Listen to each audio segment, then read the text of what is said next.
थकित को शांति का वचन। भाई भगत सिंह के द्वारा अप्रैल 11। हे यहोवा, मैं जान गया कि तेरे नियम ठीक हैं और तूने अपनी सच्चाई के अनुसार मुझे दुख दिया है। भजन संहिता 119 का 75 पद।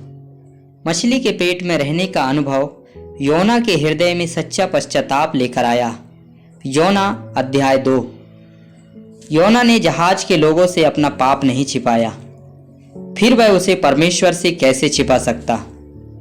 जब योना में पश्चाताप का कार्य गहरा और पूर्ण था, तो परमेश्वर ने मगरमच्छ को योना को ठीक उसी स्थान पर फेंकने की आज्ञा दी जहां वह योना को पहुंचाना चाहता था।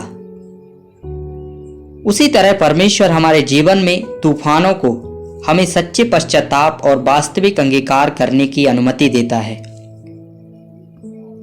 इसी प्रकार वह प्रेम पूर्वक हमें उस स्थान पर ले आता है जहां वह चाहता है कि हम हों और जहां केवल वही हमारा उपयोग कर सके। हम अपने सेवकों के लिए परमेश्वर के प्रावधान का एक उदाहरण देखते हैं। जैसे उसने मगरमच्छ को योना को सूखी भूमि पर फेंकने की आज्ञा दी थी। जब योना भाग गया तो उसे अपना भाड़ा चुकाना पड़ा। योना 1 अध्याय का 3 पद। लेकिन जब उसने पश्चाताप किया तो मगरमच्छ उसे मुक्त में किनारे पर ले गया। परमेश्वर उसके सभी खर्चों के लिए जिम्मेदार हो गए।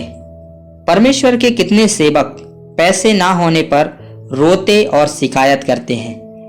उन्हें इस बात का एहसास नहीं है कि वे पीड़ित हैं, क्योंकि उन्होंने किसी मामले में परमेश्वर की आज्ञा का उल्लंघन किया है और उन्हें पश्चाताप करने की आवश्यकता है।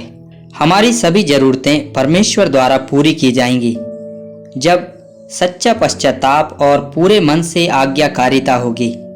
प्रेम का परमेश्वर जानता था कि योना को बूथ की तुलना में पुत्र से बेहतर सुरक्षा की आवश्यकता थी। कुछ ही मिनटों में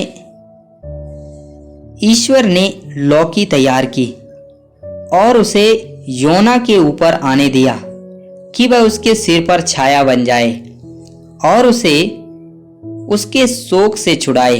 योना ने लौकी के प्रेमपूर्ण और अद्भुत प्रावधान के लिए यहोवा का धन्यवाद नहीं किया और ना ही परमेश्वर के विरुद्ध उसका क्रोध जरा सा भी कम हुआ।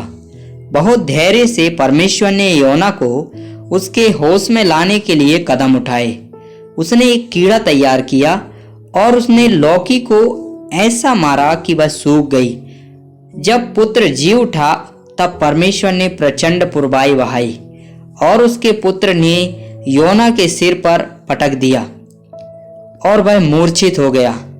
योना ने अभी तक लौकी द्वारा प्रदान किए गए पाठ को नहीं सीखा था और वह अभी भी क्रोधित था, जिसका अर्थ था कि परमेश्वर गलत था और वह स्वयं सही था। हम अपने प्रेमी परमेश्वर के अद्भुत धैर्य को देखते हैं, जिसने उसे कोमलता से डांटा। योना 4 अध्याय का 10 और 11 पद। प्रभु कभी भी गलती नहीं करता। वह कई साधनों का उपयोग करता है, जैसे उसने योना के साथ किया था, हमें अपने पास वापस लाने के लिए। जब हम उससे दूर भागते हैं तो वह तूफानों को हमें उखाड़ फेंकने की अनुमति देता है, लेकिन एक मगरमच्छ में सुरक्षा प्रदान करता है।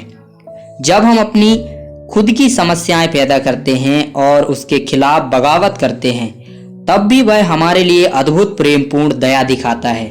वह अचानक हमारे सिर की रक्षा के लिए एक लौकी प्रदान करता है और जैसे ही वह हमें उस पर हमारी पूरी निर्भरता दिखाने के लिए अचानक हटा देता है।